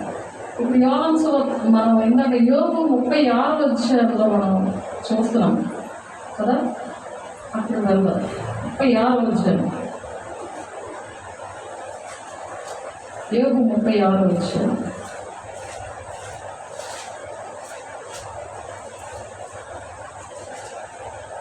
పదవచనం, ఉపదేశము వినిటికై వారి చెవిని తెరవజేయును, పాపము విడిచి రండని ఆజ్ఞించెను. పాపం అంటే ఏంటి? ఆజ్ఞాతిక్రమం. ఇప్పుడు ఇవన్నీ కూడా ఏంటేంటి జరిగాయి అవన్నీ కూడా ఒక్కొక్కటి రోమ 10:10లో ఉంటుంది. నీతి కలిగినట్లు హృదయంలో విశ్వసిస్తారు, రక్షణ కలగాలంటే నోటితో ఒప్పుకోవాలి అని ఉంటుంది. అలాగే 1 యోహాను 1:9 చదవండి. వాక్యం గుర్తుంటుంది, దేవుడు పరిశుద్ధపరుస్తాడంట. వాక్యం గుర్తుండాలంటే పవిత్రంగా మనం ఉన్నప్పుడే వాక్యం గుర్తుంటుంది, లేకపోతే గుర్తుండదు. 1వ అధ్యాయం 9-10 వచనాలు. మన పాపములు మనం ఒప్పుకొనిన ఎడల ఆయన నమ్మదగిన వాడును నీతిమంతుడును గనుక ఆయన మన పాపమును క్షమించి సమస్త దుర్నీతి నుండి మనల్ని పవిత్రులుగా చేయను. మనము పాపం చేయలేదని చెప్పుకొనిన ఎడల ఆయనను అబద్ధికునిగా చేయువారగుము, మరియు ఆయన వాక్యం మనలో ఉండదు. అది వాక్యం ఉండదు, వెంటనే ఎత్తిపోతాడు. పరిశుద్ధంగా ఉంటాడు, వస్తాడా? దుష్టుడు ముట్టకుండా భద్రం చేసుకోవడం అంటే అది 1 యోహాను 5:17. గుర్తుపెట్టుకోదు. దుష్టుడు దేవుని మూలంగా పుట్టినవారని నేను ఎరుగుతున్నాను, కానీ దుష్టుడు పట్టకుండా తన్ను తాను భద్రం చేసుకోవాలి. నా కోసం మా ఆవిడ చేస్తుంది, మా పిల్లలు చేస్తారు, మా ఆయన చేస్తాడు అనేది కాదు. ఇది ఎవరు ఆత్మ అంతే, ఎవరు ఆహారం ఎలా తింటున్నారు. ఇక్కడ సామెతలు 28వ అధ్యాయము 13వ వచనంలో కూడా అతిక్రమములు దాచిపెట్టివాడు వర్ధిల్లుడు, వాటిని ఒప్పుకొని విడిచిపెట్టివాడు కనికరము పొందును. కనికరము, దేవుని దగ్గర కనికరము రావాలి అని అంటే ఒప్పుకొని విడిచిపెట్టమన్నా, అతిక్రమం దాచిపెట్టకూడదు. అర్థమైందా? దాచిపెట్టచ్చా? మనం వర్ధిల్లాలి కదా. సామెతలు 28:13. అతిక్రమము దాచిపెట్టేవాడు వర్ధిల్లుడు, వాడిని ఒప్పుకొని విడిచిపెట్టేవాడు కనికరం పొందును. ఇప్పుడు మనం కనికరం మనకు కావాలి, ఒప్పుకొని విడిచిపెడతానయ్యా. అనేక మంది ఇటువంటి పరిస్థితుల్లో ఉన్నారు, వాళ్ళకి నేను చెప్తాను. మన బాధ్యత వహించాలి కదా. మీ పిల్లల విషయంలో నేను బాధ్యత వహిస్తానయ్యా. ఇది సువార్త. కుటుంబాన్ని కట్టడం, దేవుని బిడ్డలు కట్టడం, దేవుని దేహం అనే దేవుని ఆలయాన్ని కట్టడం. ఆ దేహం అనే ఆలయం నీ కన్ను తేటగా ఉంటే నీ శరీరము వెలుగుమయమే ఉంటుంది అన్నమాట. నీ కన్ను చెడులైతే అది చీకటమయమే అయిపోతుంది. ఆ కన్ను ఏంటంటే దేవుని చూసే కళ్ళుగా ఉండాలి. అన్నీ చూసే కళ్ళులాగా ఉండకూడదు. సెల్ ఫోన్లో అన్నీ చూడకూడదు. నేనేం పాపం చేయట్లేదు కదా, ఓన్లీ చూస్తున్నాను అంతే కదా కాదు. మోహం చూస్తే నువ్వు చూస్తే అంత వ్యభిచారం చేసినట్లు లెక్క. దేవుడు లేక ఒకటి ఉంది. ఆయన పరిశుద్ధుడు కాబట్టి మనం పరిశుద్ధంగా ఉండాలి, పరిశుద్ధమైన పిల్లలుగా ఉండాలని ఆయన ఆశపడుతున్నాడు. ఈ పరిశుద్ధం ఉన్న వాళ్ళకి న్యాయం ఏంటో అర్థమవుతుంది, సత్యవాక్యం అంటే ఏదో అర్థమవుతుంది. శరీరధారిగా ఈ లోకానికి ఆయన వచ్చారు, వాళ్ళ కోసం ప్రాణం పెట్టాడు. మనం కూడా ప్రాణం పెట్ట బద్దులమే ఉన్నామని ఉంది వాక్యం. వద్దా అలాగా? తన ప్రాణాన్ని పోగొట్టుకున్నవాడు తను పోగొట్టుకుంటాడని వాక్యం చదువుకున్నాం. మొదటి యోహాను 5వ అధ్యాయము 17వ వచనం అనుకుంటాను.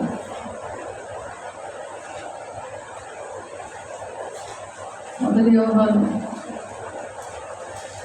5వ అధ్యాయము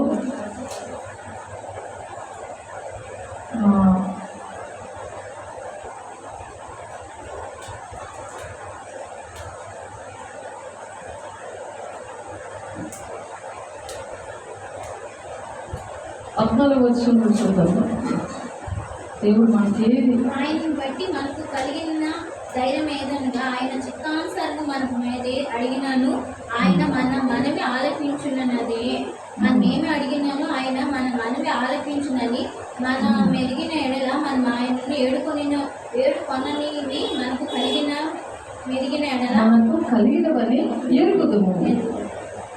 ఆయన బట్టి మనకు కలిగిన ధైర్యం ఏంటంటే ఆయన చిత్తానుసారంగా మనం ఏది అడిగానో ఆయన మన మనవి ఆలపించుననిదే. మనమేమి అడిగినను ఆయన మన మనవి ఆలకించున్నదే. మనం ఎరిగిన ఎడల మనం ఆయనను వేడుకొనినవి మనకు కలిగినవి ఆయన మనకి ఇస్తాడంట. ఆయన చిత్తానుసారమైన ప్రార్థన చేయాలి, లోక సంబంధంగా చేయకూడదు. ఆయన చిత్తం అంటే వాక్యము ప్రకారం మనం నడుస్తూ చేయాలి తప్ప అటువంటి ప్రార్థనలు చేయకూడదు.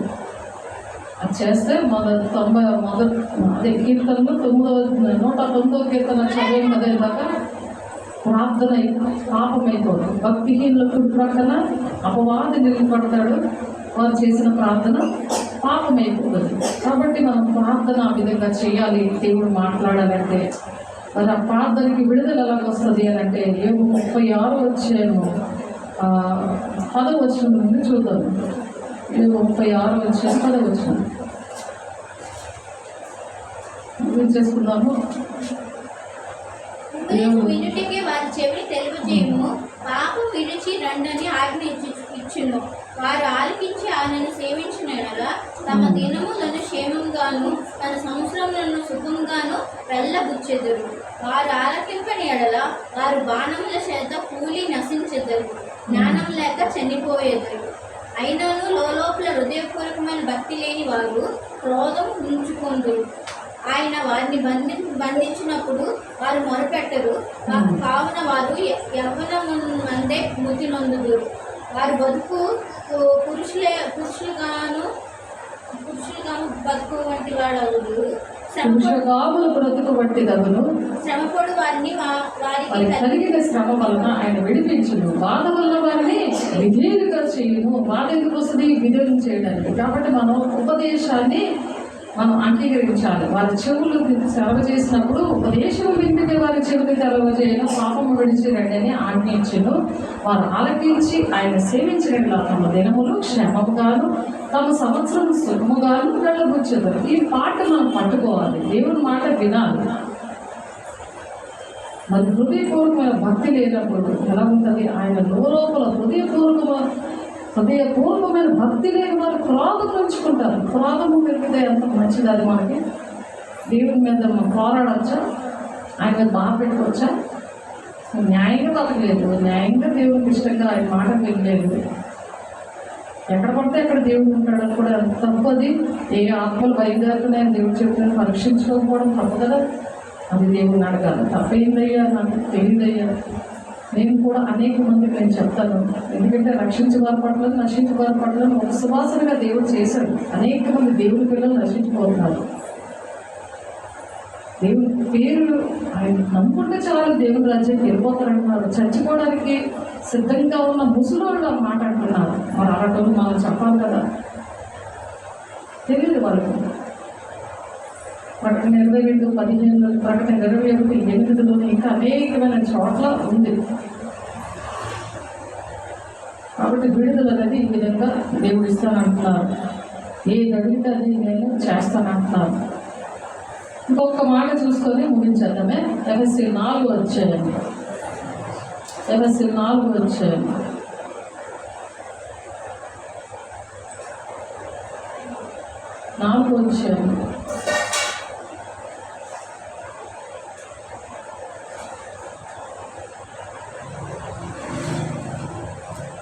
కాబట్టి మీరు ఉండదు.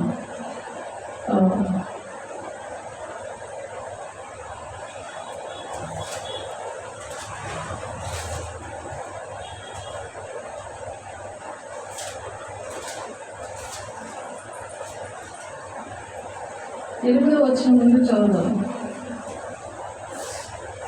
అందుచేత ఆయన ఆరోహణమైనప్పుడు చెరను చెరగా పట్టుకొని పోయి మనుషులకు ఈవులను అనుగ్రహించినని చెప్పబడి ఉన్నది. యేసయ్య చనిపోయి సులువు మీద వేలాడుతున్నప్పుడు సువార్త చేశాడు ఆయన కదా. పక్కన ఉన్న దొంగ ఏంటంటున్నాడు, నువ్వు దేవుని కుమారుడు కదా, నువ్వు రక్షించుకొని మమ్మల్ని రక్షించాడు. ఒకవేళ రక్షించుంటే ఆయన దిగిపోతే మన పాపక్షమం వచ్చిన తండ్రి చిత్తాన్ని ఆయన నెరవేర్చాడా? మనం కూడా ఇన్ని శ్రమలు వచ్చినా ఎవరేమంటున్నా అది మనకు శిక్ష పాత్రలు. మనం దొంగ పనులు చేసాము, ఆయన ఏ తప్పు చేయలేదు అని దేవుడు తెలుస్తున్నాడు. లాస్ట్లో పశ్చాత్తాపడతాడు. అలాగే పశ్చాత్తాపడితే మనకు రాదు. ఆయన ఛాన్స్, ఆ దొంగడికి వచ్చిన ఛాన్స్ మనకు రాదు. ఎందుకంటే అన్నీ అతనికి ఇలాంటి అందుబాటులో లేవు. దొంగడికి అందుబాటులో ఉంటుందా? చర్చి కానీ, సేవకులు కానీ, బాప్తిజం కానీ ఎవరైనా ఇస్తారా? పిలిచి దొంగడి దగ్గరికి వెళ్తారా? ఈ దినాల్లో అసలు. అందుకే దేవుడు పశ్చాత్తాపడ్డాడు కాబట్టి అక్కడ దేవుడి చిత్తం ఉంది. ఆయన ఇష్టపడ్డాడు అంతే. ఆయన పశ్చాత్తాపం చూసి ఇష్టపడ్డాడు. తండ్రి చిత్తం నెరవేర్చడం తనకు తెలుసు. దేవుని రాజ్యం ఒకటి ఉంది, నరకం ఒకటి ఉంది అని పశ్చాత్తాపడు ఉన్నది కాబట్టి పశ్చాత్తాపడ్డాడు. ఈ దినాల్లో అసలు నరకము స్వర్గం ఉన్న విషయము క్రిస్టియన్కే తెలియదు, దేవుడి పిల్లలకే తెలియదు. ఈ దొంగలకు వెళ్ళిపోతారని అంత వరకు కూడా పాపం చేసుకుంటూనే ఉన్నారు. మరి అటువంటి వారి కోసం మనం ప్రార్థన చేయాలి. వాళ్ళకి విడమర్చి దేవుని వాక్యం చెప్పాలి కదా. చదువు అక్కడి నుంచి.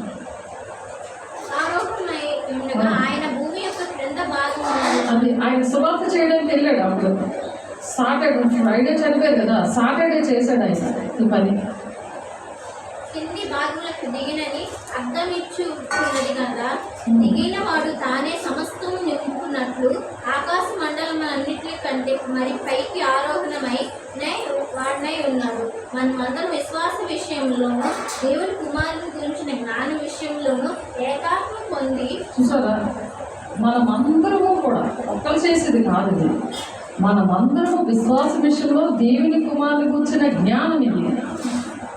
దేవునాత్మ ఉన్న వాళ్ళకి ఈ జ్ఞానం అర్థమవుతుందని చెప్పారు కదా. 1 కొరింథీ 2:10 దేవుని మనసులో ఉన్న బాధ అంతా దేవుని ఆత్మకే అర్థమవుతుంది. అశుద్ధాత్మ పొందుతున్న వాళ్ళకి, దేవుని ఆత్మ ఉన్న వాళ్ళకి అర్థమవుతుంది. దేవుళ్ళకి అర్థమవుతుంది. ఏదైనా శ్రమ వస్తే ఏ దేవుళ్ళే ముగించి పెట్టేస్తారు అంతే కదా. పోరాడతారు, ఏదో ప్రార్థన చేస్తారు, పిచ్చి పిచ్చి ప్రార్థన, ఇష్టం ప్రార్థన. అది పాపం అయ్యేటట్టుగా తయారవుతుంది. మనమందరం విశ్వాస విషయంలోనూ దేవుని కుమారుని గురించిన జ్ఞాన విషయంలోనూ ఏకత్వం పొంది సంపూర్ణ పురుషుల వరకు. ఎందుకు సంపూర్ణ పురుషులు అన్నారు? ఇది లోకము దేవుడు ఉండకూడదు. సంపూర్ణ పురుషులు అంటే దేవునితోటే ఉండాలి, దేవుని బిడ్డలతోటే ఉండాలి. ఇందాక ప్రార్థన ఎందుకు సహవాసం ముందు రొట్టిగించడం ఎడతెక్క ఉండమన్నారు కదా. ప్రతి ఒక్కరికి భయం కలుగుతుంది, మీరు అపోస్తలుగా వాడబడతారని అన్నారు కదా. మీరు మరణాన్ని ప్రచురణ చేస్తారని 1 Corinthians 11:26 ఉన్నది. అది ప్రచురణ చేయాలి. అనేకులకి దేవుడు ఎందుకు చనిపోయాడో, ఎందుకు భూలోకంకి వచ్చారో, ఆయన మాట్లాడే దేవుడు, ఈ విషయాలు చెప్పగలుగుతారు. ఇక్కడ మరి అటువంటి విశ్వాసం కలిగి ఆ జ్ఞాన విషయంలో ఏకత్వం పొంది సంపూర్ణ పురుషుల మగ వరకు. సంపూర్ణ పురుషులు ఏం చేస్తారంటే మీకా 4:10 ఉంటుంది. సంపూర్ణ పురుషులే కదా పిల్లలు అంటారు. అదొక మాట చూడు. మీకా 4:10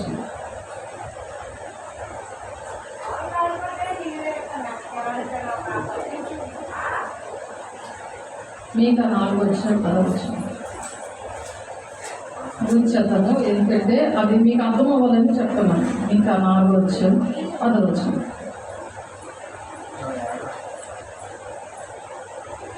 దేవునికి మనం సాక్షులుగా ఉండాలి.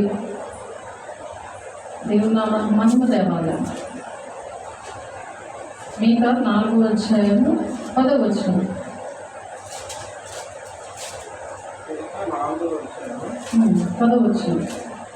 సియోను కుమారి. సియోను కుమారి అంటే ఎవరు? సియోన్ అంటే దేవుడు కదా, వాక్యం చెప్తుంది కదా. సియోను కొండ అంటే ఏసయ్య. ఏసయ్య పిల్లలు ఎవరు? సియోను కుమారి, సియోను కుమార్తె. సియోను కుమారి ప్రస్తుతి సేవ ప్రమాది స్త్రీ వలనే నీవు వేదన పడి ప్రసవించుము. నీవు పట్టణము విడిచి బయట నివాసము చేరు. బబులోను పొరుగు వరకు నీవు వెళ్ళదువు. బబులోను పొరుగు అంటే ఏంటంటే విగ్రహారాధన. బబులోని స్త్రీ కోసం ప్రకటన 18వ ఉంటుంది. 4వ వచనంలో దాన్ని విడిచి రండి అని చెప్తున్నారు. దాన్ని విడిచి రండి అని చెప్తున్నారు. బబులోను పొరుగు వరకు మీరు వచ్చారు, ఇప్పుడు అక్కడే ఉన్నారు, నివాసం చేస్తున్నారు అని చెప్తున్నారు దేవుడు. ఉన్నారు కదా, ప్రజెంట్ ఉన్నారు లేదా? బయట వాసము చేతులు బబులోను పొలము వరకు నీవు వెళ్ళదు, అక్కడనే నువ్వు రక్షణ పొందదు. ఇప్పుడు శ్రమ వచ్చింది కాబట్టి నువ్వు అక్కడ రక్షణ పొందుకుంటావు. అంటే శ్రమ వచ్చినప్పుడు నువ్వు కన్నీరు కాచి ప్రార్థన చేస్తావు, దేవుని దగ్గరికి వస్తావు, సువర్ణంగా మార్చబడతావు. శోధించబడిన మధ్యనే సువర్ణంగా మార్చబడతావు. పాటలు పాడతారు కాదు, పనులు చేయాలి కదా. క్రియలు లేని విశ్వాసం మృగం కదా, అప్పుడు క్రియలు జరుగుతున్నాయి. అక్కడనే నీవు రక్షణ నొందుదు. అక్కడనే ఏదో నీ శత్రువుల చేతుల నుండి నేను విమోచించును. నువ్వు ఎప్పుడైతే ప్రార్థన చేస్తావో నీకు శత్రువు అనే సాతాను నీకు ఏమీ జయం లేకుండా చేసి అడ్డం పడుతున్నాడు కదా, అవన్నీ కూడా నీకు జయం వస్తుంది.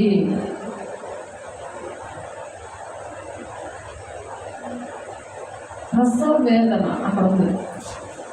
అంటే సంపూర్ణమైన పురుషుడు అని అంటే ఇది. స్త్రీ పురుషుడు అని భేదం లేదు కదా. 43వ ఉంటుంది. దేవుని పని చేయడానికి స్త్రీ పురుషుడు అని భేదం లేదు. సర్వలోకం మీద సువార్త మీ శిష్యుడిగా చేయండి, నా మూలంగా బాప్తీసాలు ఇవ్వండి, నేను ఏ సంగతి చెప్తున్నానో అవే చెప్పండి, అప్పుడు నేను మీతో సదాకాలం ఉంటానని గ్రేట్ కమిషన్ అంటారు దాన్ని. దేవుడు మనకి ఇచ్చిన హోంవర్క్ అది. ఆయన వెళ్ళిపోతే ఈ మాటలు చెప్పారు ప్రతి ఒక్కరికి. అక్కడ చిన్నోళ్ళు ఉన్నారు, పెద్దోళ్ళు ఉన్నారు, స్త్రీ పురుషులు ఉన్నారు, అందరూ ఉన్నారు. స్త్రీని బోధించద్దు అని చెప్పలేదు, మాట్లాడద్దు అని చెప్పారు. అంతే, చర్చిలో మాట్లాడద్దు, పిల్లలతోనే సిగ్గుపోయి మాట్లాడుతుంది. యోగా స్త్రీలు చాలా అహంకారంగా ఉంటారు. కాబట్టి నువ్వు మాట్లాడుకొని పౌలు చెప్పాడే కానీ బోధించద్దు అని అక్కడ చెప్పలేదు. విశ్వాసులుగా చేయమని చెప్పలేదు, శిష్యులుగా తయారు చేయమని చెప్పారు. మత్తయి 27 వచ్చాడు 18-19. చూసారా ఎంత తేడా ఉందో? సాతానుడు ఎలా బోధించేస్తున్నాడు. మనుషులు కల్పించిన పద్ధతులు అవే దైవోపదేశాలు, గద్దమైన ఆరాధన. మార్కు 7వ మత్తయి 15వ ఉంది ఇదే మాట. అది న్యాయమా? దేవుని మాటలు అలా చేయడం, అవి ఏ ఆత్మలో నడుచుకోకుండా మనం అలా వినొచ్చా? వాక్యాన్ని చూసుకోవాలి. పౌలు చెప్తారు కదా, వాక్యాన్ని పరిశీలించుకోండి, నాకు చెప్తున్నప్పుడు చూసుకోమని చెప్పాడు కదా. మనం కూడా చూసుకోమని చెప్పాలి. మన రాష్ట్రం మన హృదయంలో మనసులో ముద్రించుకుంటేనే మనం చెప్పగలం. అది 100 ఫలింపులా ఉండాలి. అది ముళ్ళ చెట్లు పడిపోయినట్టు ఉండకూడదు. 5 విచారాలు ధన మోసంలో ఏదవుద్ది, ముళ్ళొచ్చి ఆ మొక్కను అంచేస్తుంది అక్కడ. అది వేరు లేనందు అంటే పరిశుద్ధాత్మ దేవుడు అంటే ప్రార్థన సహవాసం రొట్టె విరుచడం లేనందున్న ఆ వేరు లేక ఎండిపోయింది నేల పక్కన పడి. అలా ఉండకూడదు. మంచి నేలనే దేవుని బిడ్డలుగా, మంచి నేల అంటే హృదయంలో దేవుని ప్రతిష్ఠించుకోవాలి. ప్రార్థన సహవాసం ప్రతిష్ఠించదు. ఎడతెక్కున్నప్పుడు హృదయంలో ఆ దిగుబడి వస్తుంది. ఆ యేసు శరీరం రక్తమే ఎలా తీసుకోవాలి? విమర్శించుకుంటూ తీసుకోవాలని ఉంది, ఎడతెక్క తీసుకోవాలని ఉంది. నన్ను జ్ఞాపకం చేసుకుంటే దీన్ని తీసుకోండి. మరి నెలకొకసారి స్నానం చేస్తే ఎలాగా? శరీరం రోజు చేయకపోతే ఉండలేకపోతున్నావే, మరి ఆత్మను బట్టే కదా బతుకుతాము. ఆత్మస్వరూపి అయిన దేవుడు నీలోనికి ఆయన వస్తాడు కదా. నాలోనికి రాయేసి అంటే ఆయన వచ్చే కదా నడిపిస్తాడు. ఎంతమంది నా మూలంగా నడిపించబడతారో వాళ్ళే నా కుమారులు, నా కుమార్తెలు అంటారు రోమా 8:14. ఇప్పుడు సియోను కుమారు అంటే పరిశుద్ధ సంపూర్ణ పురుషుడు లేక. మరి ఎక్కడ మళ్ళీ వెళ్ళాలి? ఎక్కడ చదువుతున్నాను ఇందాక? దీని ముందు సంపూర్ణ పురుషుల మగ వరకు అని చదివాము. ఎక్కడ? అది 4వ అధ్యాయం. సంపూర్ణ పురుషుల వరకు అనగా క్రీస్తునకు కలిగిన సంపూర్ణతకు సమానమైన సంపూర్ణత కలవారు వరకు ఆయన ఇలాగూ నియమించును. మీ పిల్లలు నీకులాగా ఉండాలనుకుంటారు, నాకన్నా గొప్పవాళ్ళు అవ్వాలనేసి ఇందాక మన యోహాను యోహాను సువార్తలో మనం చదువుకున్నాం 14 వచ్చిన 12 వచ్చిన కదా. ఆయనకన్నా గొప్ప కార్యం చేస్తారని చదువుకున్నామా? ఇప్పుడు ఆయన కంటే చూడు, అనగా క్రీస్తునకు కలిగిన సంపూర్ణతకు సమానమైన సంపూర్ణత గలవార మగు వరకు ఆయన ఈలాగు నియమించాను. ఎలా నియమించాడంట? అటువంటి పరిస్థితులు వస్తాయా మనకి? వస్తాయి కదా. దేశంపూర్ మనం అడగడం కష్టమా? కష్టమా? కష్టం కాదు. దేవుని పిల్లలకి అన్ని నేర్పించినప్పుడు ఇక కష్టం లేదు కదా, నడవగలం కదా, ఈజీగా నడవగలం. కాబట్టి పరిశుద్ధులు సంపూర్ణులు అవ్వాలి. మనం పరిశుద్ధులమే కానీ సంపూర్ణులు అవ్వాలి. ఎందుకంటే సంపూర్ణమైన పిల్లలుగా ఉంటేనే పిల్లలు పుడతారు భౌతికంగా. ఇప్పుడు ఆత్మీయంగా ప్రసవేదన కలిగి పిల్లలు కలమంటున్నాడు. అప్పుడే మనకు శత్రువులు వినిపిస్తాడు. లేకపోతే శత్రువు అలా పట్టుకొని ఉంటాడు. ఎంత సంపాదించినా ఎన్ని మనం చేస్తున్నా సరే చిన్న సెన్స్లో పోతాయి. అన్నీ కూడా అపజయం వస్తుంది, జయం లేదు. ఎందుకంటే జయశీలుడు లేడు, దేవుడు లేడు.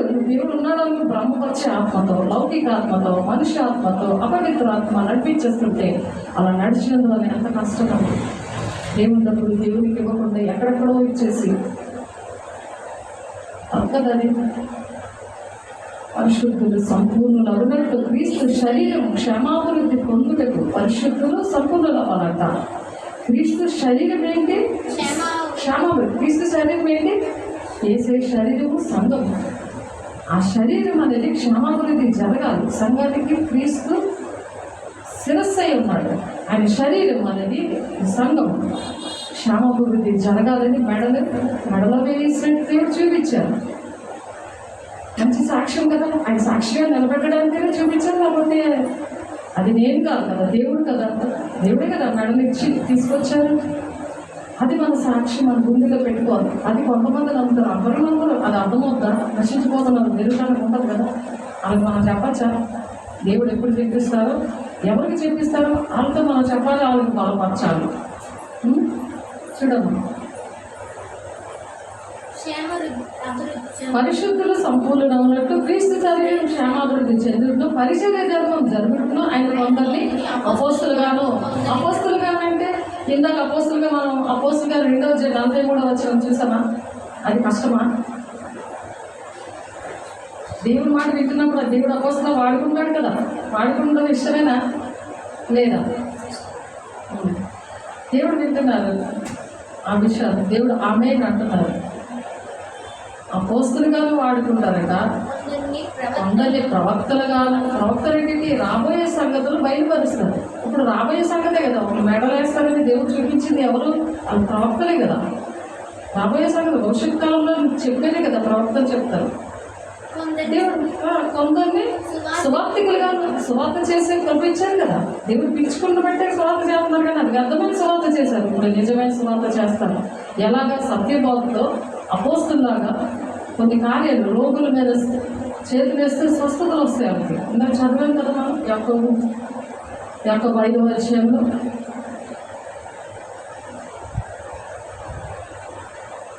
తర్వాత కొందరిని కాపర్లు కానీ అంటే కొన్ని బ్రాంచెస్ వస్తాయి. ఇలాంటి బ్రాంచెస్. ఎందుకంటే గ్లోరీ గాస్పెల్ చర్చ్ ఆర్గనైజేషన్ అంటే ధరంపూరి, జరుగుడి, ఇంగ్లాపల్లి, జమ్మూ, ఇక్కడ జరుగుడి, ఇవన్నీ కూడా జరుగుడి నుండి లైన్గా వచ్చాయి. అవన్నీ కూడా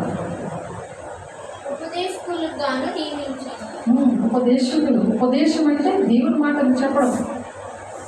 ఉపదేశం చేయలేమా? వాళ్ళు ఏ కష్టంలో ఉన్నారో ఇలాగా అని మన సాక్ష్యము వాక్యము పెట్టి మాట్లాడడం, ఉపదేశించడం, అలా నియమించడంట. అంటే ప్రతి ఒక్క సంఘంలో కూడా ఇవి ఉండాలి. కాబట్టి ఈ వాక్యం నాకు సువార్తికుడిగా మేము అభిషేకించము, మేము కాపర్లకి అభిషేకిస్తాము అని చెప్పినప్పుడు నేను దేవుని దగ్గర ఏడుస్తున్నాను.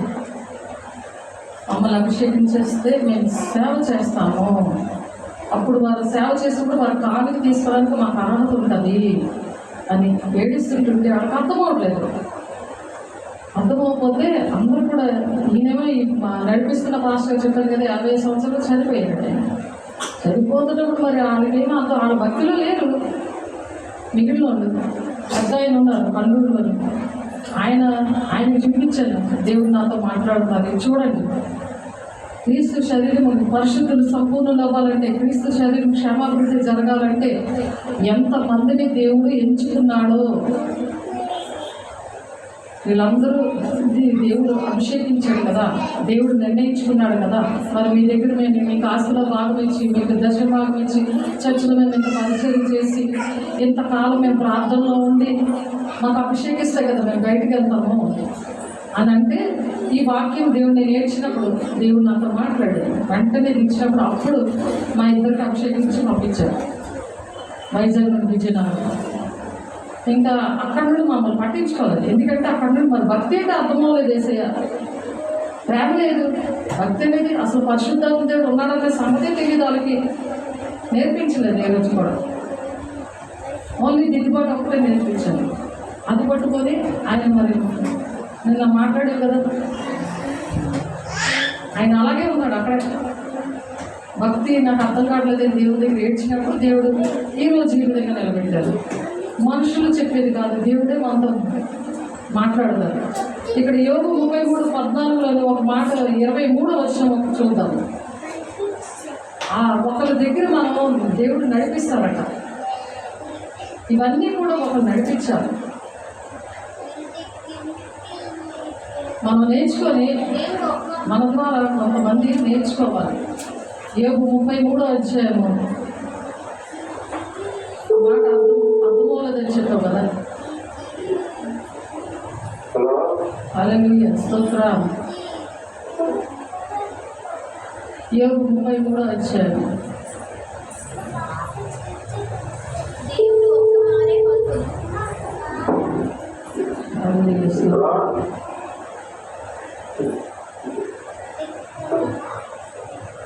యోగు 33:14 చూడమ్మా. దేవుడు ఒక్కమారే పలుకును, 2 మార్లు 23 వచనం. అంటే అది ఇందాక చదివాం కదా. నరులకు యుక్తమైనది ఏదో దానిని వానికి తెలియచేయుటకు వేలాది దూతల్లో గనుడగు ఒకడు వానికి మధ్యవర్తి అయి ఉండిన ఎడల దేవుడు వాని యందు కరుణ చూపి పాతాళంలోనికి దిగి వెళ్లకుండా వానిని విడిపించెను. అది మధ్యవర్తి ఒక దూత ఉన్నప్పుడట వాడి పాదాలకు వెళ్ళకుండా ఆపడానికి అవుతుంది. అదే కదా అర్థం. దానికి అర్థమైంది కదా. 23 బాగా గుర్తుపెట్టుకోవాలి. ఆ దూత కూడా నేను